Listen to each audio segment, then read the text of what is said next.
As more and more begin to know, the status quo has got to go. They're bound to say yes to a man named Dr. No, a man who makes the establishment panic. Grassroots are growing way too wild, too organic. Every gun that is made, every warship launched, every rocket fired signifies in the final sense, Lloyd Austin, a man who you despise, Dwight D. Eisenhower said, a theft from those who hunger, as we have it all over the country, and are not fed. Those who are cold, the homeless everywhere, and are not clothed. The world in arms is not spending money alone.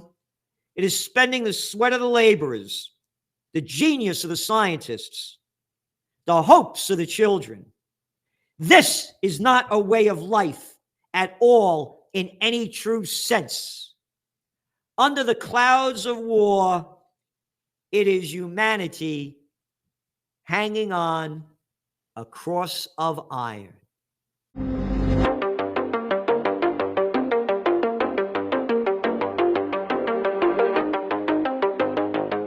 Polling continues to show that the majority of Americans favor a lasting ceasefire in Gaza, a position the Biden administration has rejected. So the latest poll from Data for Progress found that 61% of American voters support the idea of the U.S.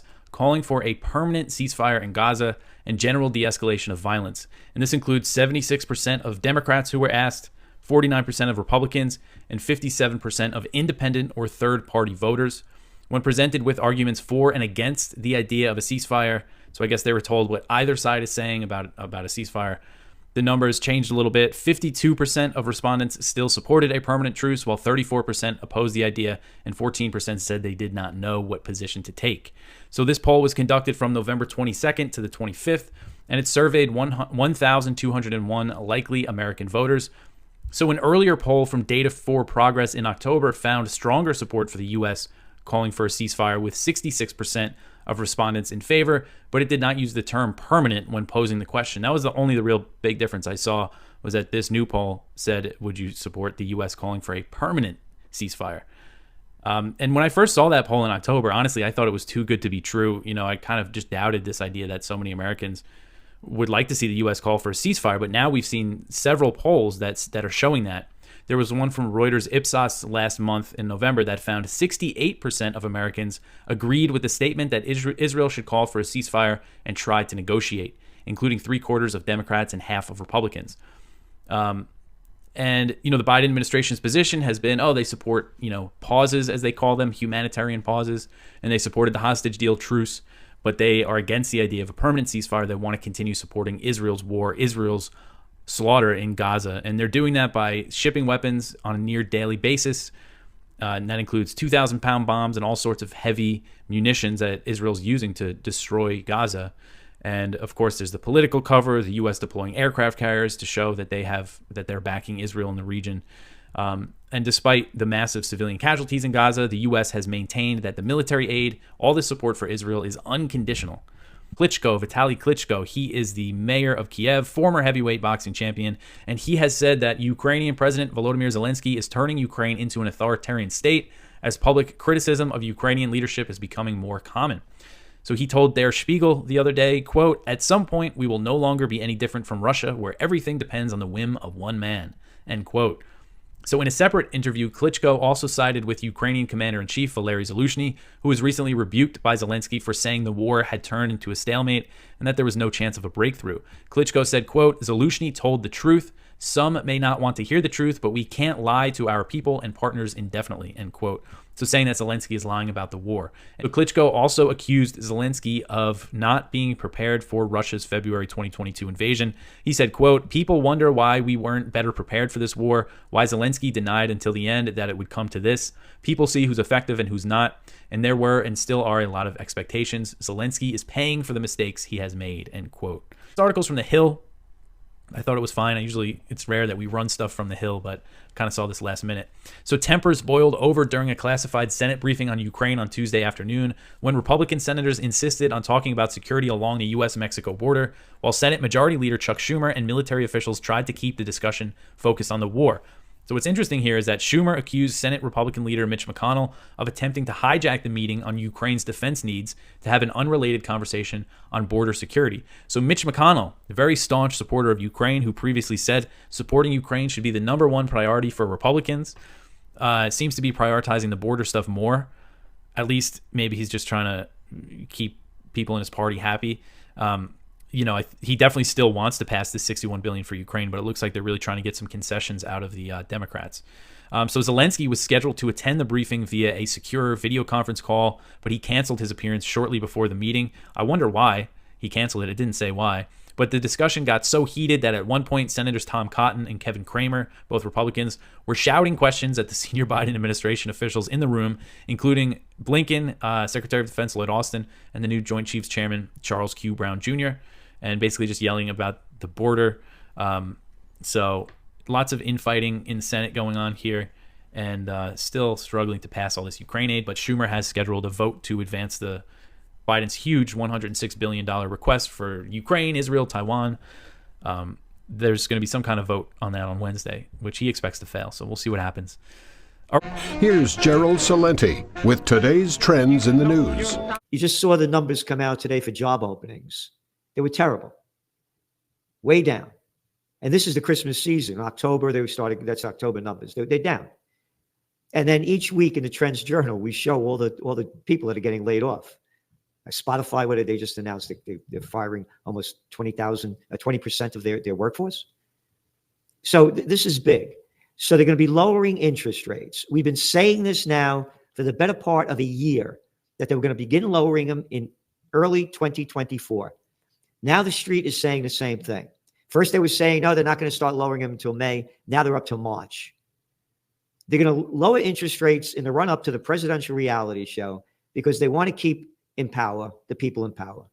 As I keep saying over and over again, the former Fed head, Janet Yellen, is now our Treasury Secretary. So you really have to be fucking stupid not to see who's running the show. You mean the former Fed head is our Treasury Secretary? Yeah. So the banksters are in charge. And they want to stay in charge. Esmes Fatchabrut. And oil prices are down. Why are oil prices down? Well, the oil prices are down for two reasons. Number one, America has just hit an all-time high of about 13 million gallons a day of production. But the other one, demand is going down. It's a supply and demand issue. And even though OPEC cut back on what they said they were going to put out into the market, the prices are still down. But all that could change with the Israel war ramping up. Because if Israel escalates it into Syria, Lebanon, and Iran, you're going to see oil prices go to $130 a barrel plus, and that's going to crash the economies and the equity markets. And the war machine keeps on pumping it out for more war. This is by this guy who's our Pentagon chief, this Lloyd Austin. Lloyd Austin, a former murderer in Iraq, that was such a brave guy, and how Americans slaughtered so many innocent people under his command. Yeah, that Lloyd Austin, who loves war. And the media only promotes those who sell the war line. And that's why we're asking you also to please hit that button over there and, to have people subscribe to this channel, because I'm banned by the mainstream media, and so is everybody else talking about peace. And the way my message gets out to social media is through you. So please do what you can. Take a second to like this channel and push those algorithms up, because they're shadow banning us. So going back to this guy, Austin, who, by the way, his last job was sitting on the board of directors of Raytheon, the second largest defense contractor. And we have an article in this week's Trends Journal about that, as well as an article by Ron Paul. And that's the last person I voted for president. And there's a lot of great articles in the Trends Journal, of course. So here's what he said. He said, spending on the production of artillery shells by the Pentagon has almost doubled in recent years and will be increased even further. Quote, Ukraine's high burn rate for artillery has hammered home the need to invest even more in munitions. Invest more in munitions to keep killing and slaughtering people. Hey, Austin boy, I launched Occupy Peace. I am a true American patriot. You are not. You are a despicable person of hatred of our founding fathers like George Washington, a real man that fought, who warns us not to get involved in foreign entanglements. But you want more of them. He goes on, compared to the defense budget from 5 years ago, we're putting nearly 50% more money into munitions. And during this administration, America's production of artillery shells won't just increase, it won't just double, it will quadruple. Yay! Yay! As America sends more weapons to keep slaughtering innocent Palestinians. Oh, yeah, we're getting Hamas. Yeah, over 100,000 buildings have been destroyed. What are you talking about? And again, look at the links in your Trends Journal. We're showing these pictures of apartment after apartment being blown away. Oh, yeah, we're getting Hamas. That's a lot of bullshit. How about people like George Washington? How about people like Dwight D. Eisenhower, who warned the American people not to get involved in these foreign entanglements? And I'm telling you, they're going to ramp up this Ukraine war, and they're going to ramp up the Israel war. They're doing it already, and they're going to get the people to support it. Because here's what they're saying. EU warns of Christmas terror attacks. The European Union faces a huge risk of terrorist attacks over the Christmas holiday period in a society increasingly polarized by the Israel-Hamas war, the bloc's Home Affairs Commissioner said today. FBI Director Christopher Wray warned today that terror threats in America are at an all-time high following the October 7th attack in Israel. Okay? You see what they're doing? They're going to have a false flag event, as I've been warning.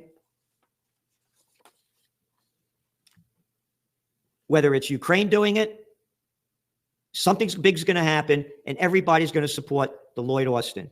The Peter Schiff Show. Case is Moore versus the United States, and it's probably the most significant Supreme Court case, maybe in my lifetime.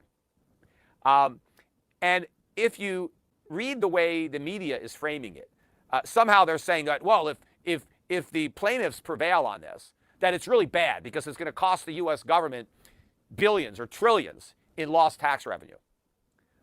But what's really at stake is our own freedom, or what's left of it, and our own liberty. And if the plaintiffs lose, there goes the rest of our liberty, because we're potentially basically opening up a Pandora's box of oppressive taxation in our future. If you're an American citizen, you are rooting for the plaintiffs to win. We want the U.S. government to have to do without those trillions of dollars of unconstitutional tax revenue. So if the government wants to replace that lost revenue, let them come up with a constitutional tax structure to do it. We can't uphold an unconstitutional tax simply because it means the government is going to lose money, because that's the purpose of the Constitution, to prevent the government from raising money precisely the way they're trying to do it. Now, what this case is about is the Moores were hit by the deemed repatriation tax, which was actually passed by President Trump as part of the Jobs Act. And what it said is that if you're an American citizen and you have an interest in an overseas company, that the law is going to tax you on all of the income that overseas company had earned going backwards in time for, I forget, 10 years or more, whatever it was. And you have to pay a tax right now. We're going to deem that you actually earned all that money, even though you've never seen it, you've never touched it, you have no access to it, and you may never get it. Right? Because they're a minority shareholder in a foreign company. Now, that foreign company is paying whatever foreign taxes it owes, right? So the money has been taxed at the corporate level in whatever jurisdiction it's domiciled. But because the Moores had, 10% of it, whatever, some small percentage, they never saw any distributions. And they've never sold their stock. So they haven't received any income, right, in the sense of the word, from the 16th Amendment, because they own an interest. But now they got hit with a tax bill. I think it was $15,000. So they went to the court and they said, hey, this is unconstitutional. This is not income. I never got any benefit from this. You just can't tax this and claim it's income. And they're correct. But they lost, and they lost in the appellate court, but they appealed, and the Supreme Court agreed to hear the case. Now, the Founding Fathers didn't like direct taxes. They liked excise taxes because they said they're self-correcting as to abuse, meaning that if they raise the tax too much, you don't buy the product. But direct taxes are by their nature oppressive because you can't avoid them. They're just taxing you directly. The only reason the government was even given the power to levy a direct tax was for war. And in fact, that's what the framers thought. They thought that direct taxes would be reserved for a war. Well, now we don't even bother. We just print money and create inflation to pay for wars. But what's at stake here is the government now is trying to say that this tax is okay, that it's not a direct tax on property. Because the argument that the Moores have made, and they're correct, or their attorneys are correct, is what is being taxed here under the guise of income is property. The government is taxing the Moores because they own stock in a foreign company. They don't have any income because they haven't gotten a dividend and they haven't sold. And the government is trying to deem that income. They're trying to pretend that it's income so they can tax it without apportionment. And they can't do that. In fact, I put in my book, The Real Crash, America's Coming Bankruptcy, a quote from Eisner versus McComber, which is being discussed and was discussed today in oral argument. And this is what the court wrote in Eisner. Congress cannot, by any definition it may adopt, conclude the matter, since it cannot by legislation alter the Constitution. And what they meant by the matter was, what is the definition of income?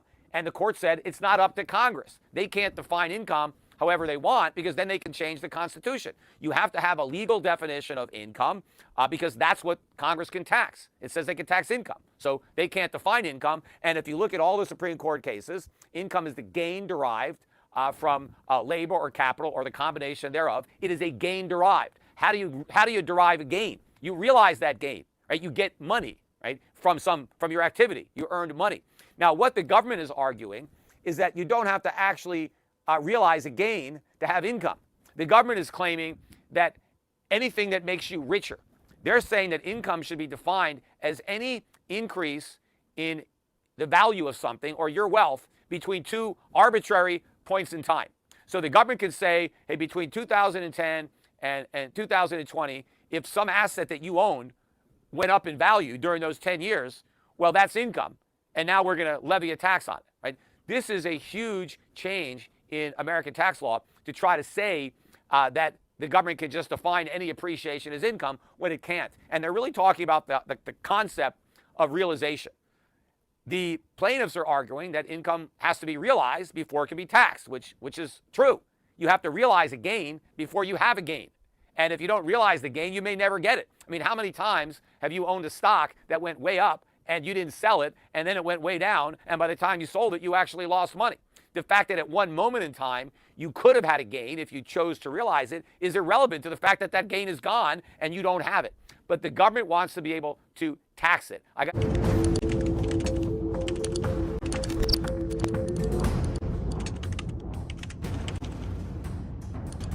Guy named Algernon Sidney, who was considered a patriot and a martyr to liberty, a martyr for liberty to the American revolutionaries. Now, he was regarded, again, as a hero to liberty, a martyr, and he was very much influential on the revolution. Thomas Jefferson talked about how he was part of the influence for the text in the Declaration of Independence. Here from a letter to Henry Lee in 1825, he pointed out that the object of the Declaration of Independence was not to find out new principles or new arguments never before thought of, not merely to say things which had never been said before, but to place before mankind the common sense of the subject. It was, he said, intended to be an expression of the American mind, and to give to that expression the proper tone and spirit called for by the occasion. And what was the influence on that American mind?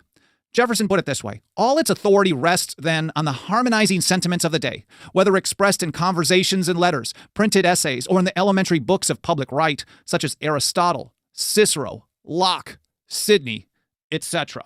So he was then pointing out that Sidney was part of the influence on the Declaration of Independence, someone that no one has really ever heard of. I mean, outside of those of us here, very few people have heard this name. Hear from John Adams talking about the right of rebellion, because, of course, that's what was going to happen. But this is in February of 1775.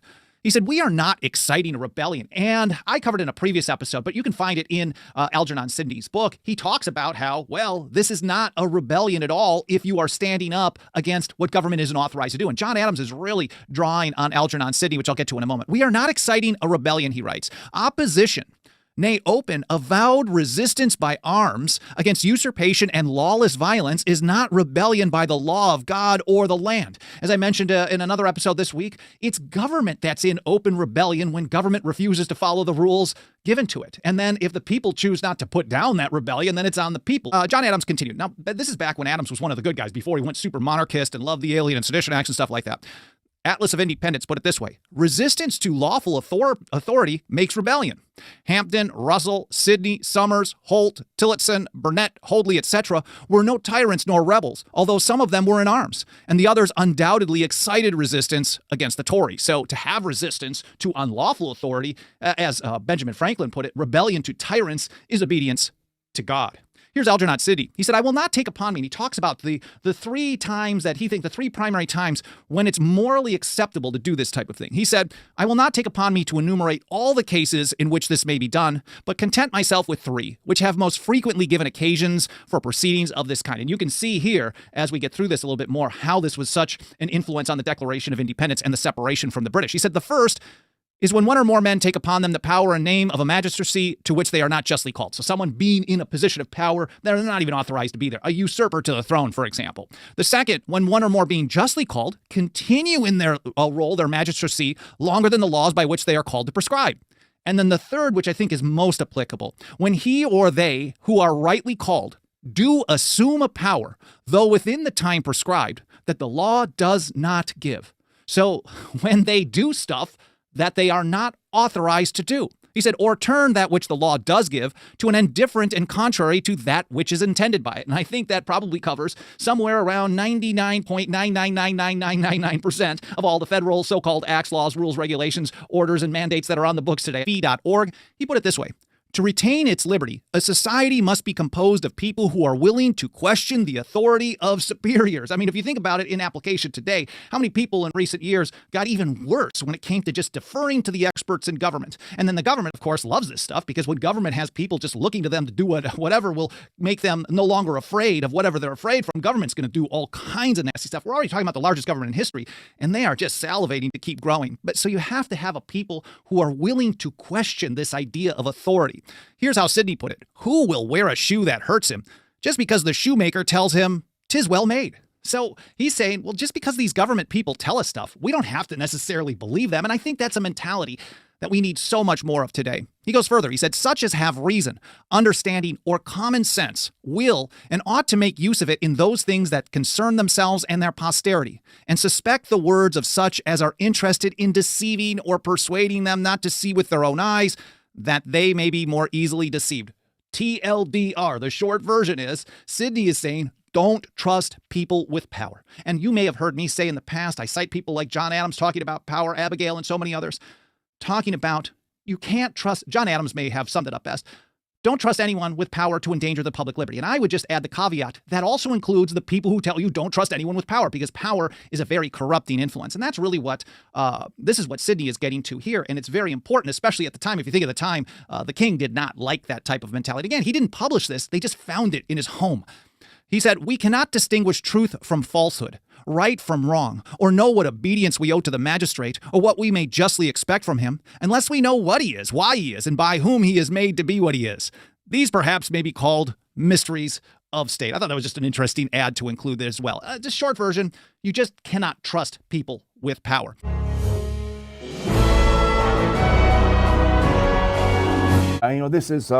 This is a poll that the mainstream media doesn't want Americans to see. Certainly the right-wing media doesn't want Americans to see. And put this one up if you can. This is from antiwar.com. Majority of American voters want U.S. to call for permanent Gaza ceasefire. And I think some of the things that are happening, well, first of all, I have to say social media has changed this, specifically Twitter. Because since Elon Musk has come in and has opened it up for a real debate, you have a lot of citizen journalists, you have a lot of fact checkers, you have a lot of people like Max Blumenthal, for example, who has really dug into what happened on October 7th and found some interesting things about it. And you're having people who are debunking propaganda in real time. These are significant things. And so while the mainstream media still has a hold on the majority of American people, more and more people are looking for alternatives. They're looking at things that we look at, like Zero Hedge and antiwar.com and other. Now this is where Biden is in trouble. It includes 76% of Democrats.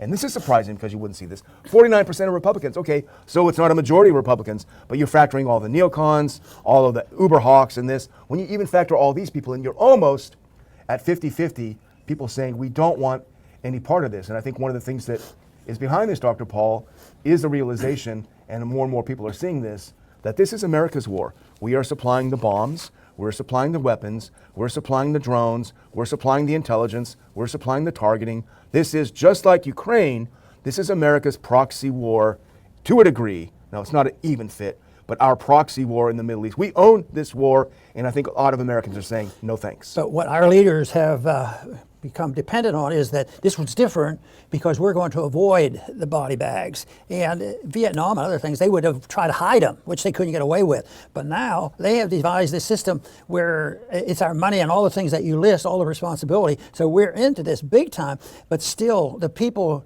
didn't see body bags, and they're told, well, the American soldiers aren't dying. And even Israelis will say, we don't have to have the American troops. We just want your money and your weapons and take care of it. So that to me means that this is a good news story in the fact that people woke up absent the gory details of what happened in Vietnam, where they started reporting, what was happening. And you point out back then it was the television and things that were coming through, but now we have something faster than the news on television. We have the internet, and that makes a difference. And we get the news. We have I think everybody should recognize you have a bigger job in sorting out what you should believe and what you shouldn't believe, because sometimes the rapidity that we have on the internet will give you a disastrous group of people coming along to believe in, like in COVID. They were successfully in undermining, truth. And but this is good. And I think that the American people, out of their own self-interest, and it has to be out of their own self-interest, that they have to look at this as, what does this mean? What does this mean? And I keep emphasizing the economics, because that's the one that comes home. And if we can, I would just hit that so hard if I'd happen to be into politics, is showing why foreign policy is the bread and butter issue at home. Johnson tried to say, you can have bread and butter, we're so rich, and he didn't get away with it. That gave us the 1970s, and that was a disastrous decade. So we're still trying to do that, except one thing. The financial situation of this country is much worse than it was in the 60s and the 70s, and those were bad decades. Well, so there's something that should bring it all together, and that is just the right to live freely in a free country and not always be paying for wars and all this thing that goes on. And that I think is starting to show through. They realize that there is a limit to what we have to put up with. So I think some of this stuff is good, and people are realizing it. But the whole thing is understanding how the problem started, what the solution is, where is the pain going to go, because you just can't liquidate these trillions and trillions of dollars. I talk about trillions going up in 1 year. It's not over 3 decades or something, or 100 years before you can get $1 trillion. But now it's just totally exploding, and that's why people are so worried about what's happening. Yeah, rightly so.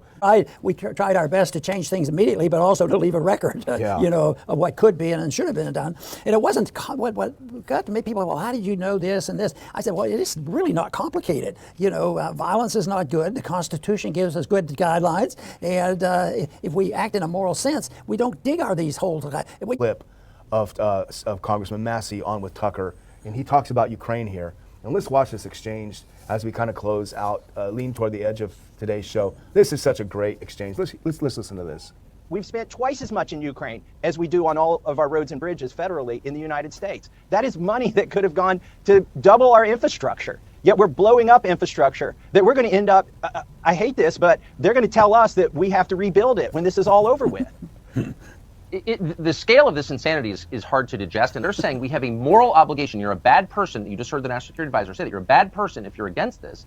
But no one ever mentions that we have abetted the killing of an entire generation of Ukrainian men that will not be replaced to fight a war that they cannot win. They literally cannot win. We prevented a peace deal, and we extended the war, and we killed all these people. And so all the ones running around with their little Ukraine flag pins, they're implicated in that. Has anyone apologized? No, to support this money, you have to be economically illiterate and morally deficient. Those are both conditions of voting for this. Because to say that we're going to grind down Russia, that we're going to deplete their own soldiers by expending the lives of Ukrainians, knowing that in the end, we're going to leave them holding the bag, that in the end, they can never prevail. They're not going to take back Crimea, even though I could sit and watch this for a long time. But he makes a couple of great points. One of them is familiar. We blow up their stuff, then we have to pay to fix it. They're already lining up. And the other, which is interesting, is the money we sent over the last year is more than we spend on the entire roads and bridges in the U.S. Yeah, they're all falling down. Yeah. We didn't even have to bomb them. They're just worn out. Yeah, exactly. So hats off to Thomas Massie. So sad. Yeah.